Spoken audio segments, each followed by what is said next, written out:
power over people's lives. You can charge them with crimes. You have power over their liberty. You never, ever, ever should take that lightly. He said, we wear a white hat as prosecutors, and you will never, ever, ever get punished or get in trouble for doing the right thing, even if that means dismissing a case in the face of an angry person that doesn't think you should dismiss that case, if it's the right thing to do. So it's absolutely critical that as your district attorney's office goes forward, that you as a community have confidence in the ability of that office to always wear the white hat and to do the right thing. And so Grover Trask, he retired from the office, but he's a big hero of mine because he gave me my start out as a deputy district attorney in Riverside County.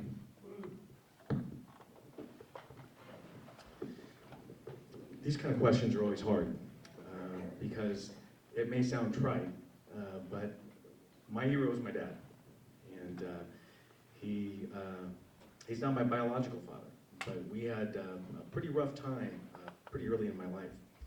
And he married my mom, and he took her 5 children. He took his first wife's 2 sons, and he raised all of us. And he's an extraordinary human being. You know, he served in the Second World War, came back, went to work for Chevron.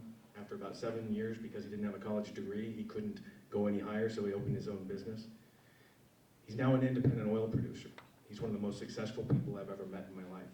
I'll never match him in terms of his success. But he made sure that we got educated. He made sure that I went to Berkeley.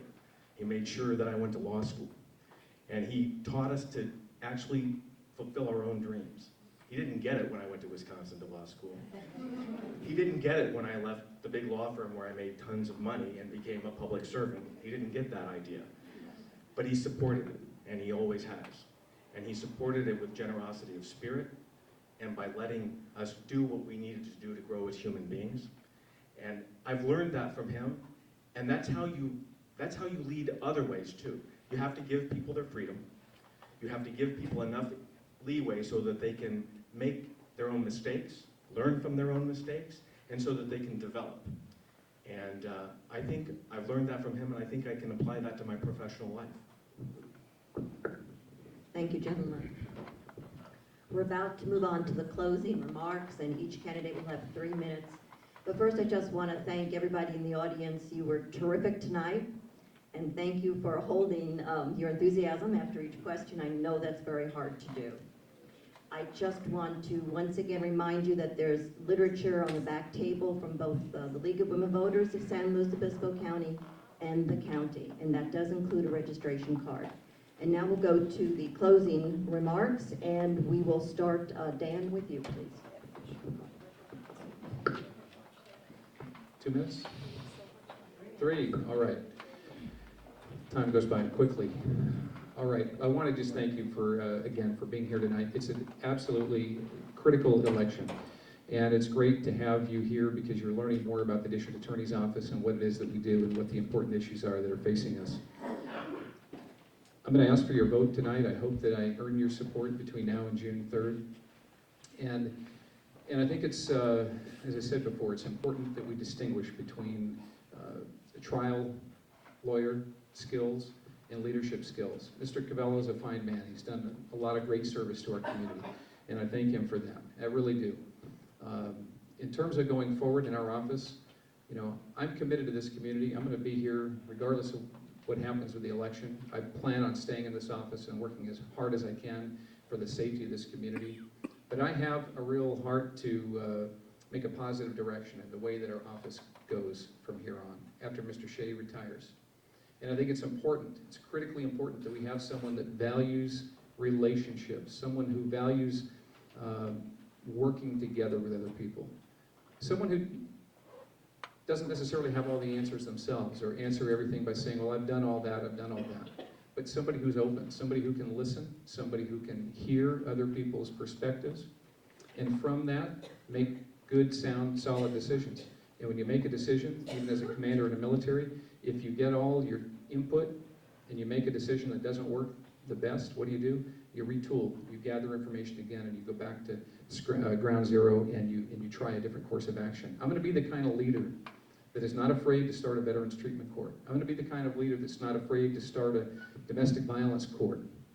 because it's good for our community, and give it a shot. These kinds of things are absolutely critical. We are faced with challenges with our crowded county jail and the crowded state prison and an increase in violent crime. We've got an opportunity. I'm proud of the fact that I have the support of law enforcement. It's not law enforcement against management. It's men and women that are out on the front line every day protecting you and I, that say Dan has the ability to lead. He's got the people skills to lead. He doesn't always say he has all the answers, but he's willing to discuss and look for creative solutions, like the Veterans Treatment Court, to do something different than what we have before. My broad background in business, in the military, leading every day for 21 years, and the 8.5 years I have of service as a deputy district attorney, together make me the most qualified candidate. If we were just electing a trial attorney, as I said before, Mr. Covello is very, very well experienced, but he's not a leader. And so I would ask that you take a hard look at the differences in terms of the styles that we have and the ways that we would be representing you in this community as a leader in this community. Thank you. Thank you, Dan. You know, I think I also appreciate everything Dan has done, and I certainly appreciate his military service and his decision to become a prosecutor. You know, there are different ways you can serve the community. For me, for 21 years, it's been here. And I can tell you that I've seen things in the cases I've prosecuted, most of you know the cases I've prosecuted, that you don't even see on a battlefield. Awful things, to little girls, to young women. And those are trials by fire too. And that's something that you pay a price for when you do it, and something that my family's paid a price for, frankly. But you do it because you believe in the community. Dan seems to think that I'm not a leader because he somehow disregards the last 6 years that I've been in leadership in the office. And he seems to think because the 23 members of SLO have endorsed him, that makes him a leader. And I could be wrong, he's the expert in the military, but it's never been my impression that in the military, they take a vote of the enlisted personnel to decide who the generals are going to be.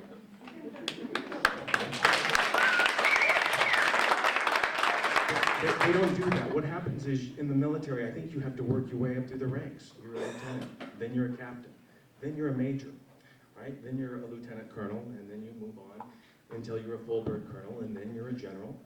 And you have to prove yourself at each stage, and who decides who gets that promotion? People higher up, people who've been there. In this world, that would be the district attorney. That would be the chiefs of police. That would be the former chief of probation. That would be all of those folks. You don't ask, in no other field in the world do people pick their own bosses. It's kind of an interesting concept. So what I'm talking about is leadership that is already proven, that is substantiated, that's got 6 years of evaluations for me, and 6 years of evaluations for lots of attorneys and lots of staff. That's not fake, and that's not pretend. That's real leadership, making the office work, knowing how to make the office work. And that's what I've been doing. And I've been doing it well. The fact that Dan doesn't think so doesn't really matter. The fact that Dan wants to run for this political office and not the last one doesn't matter. So there are other ways that people can support people. You know, if you read Dan's website from yesterday, or his last press release, it indicated that he had support from the Superior Court. Well, they can't endorse, but sometimes actions speak louder than words. And what you can do is those judges who cannot endorse, they can exercise their political rights. So with regard to the judges on our bench, with regard to the judges who do the treatment courts, drug court, Prop 36 drug court, community intervention court, and yeah, even Veterans Treatment Court, those judges have contributed to my campaign, not Dan's.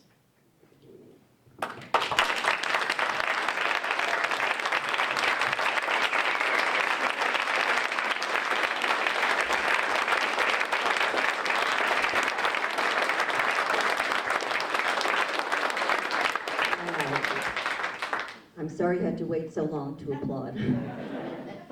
But I'd like to thank all of you for being here tonight. I'd like to thank the Tribune for sponsoring this forum.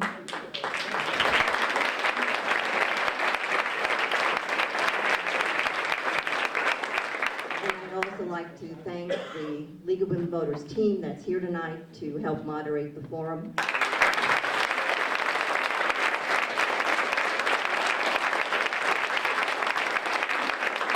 You had great questions tonight, ladies and gentlemen, and a lot of them. We tried to ask a question for each subject or each topic. We didn't get to every question, but we did our best. I want to leave you with a message. By being here tonight and participating in this process, you've helped government to be good, because government doesn't need to be anything other than that. So thank you very much for your participation, and good night.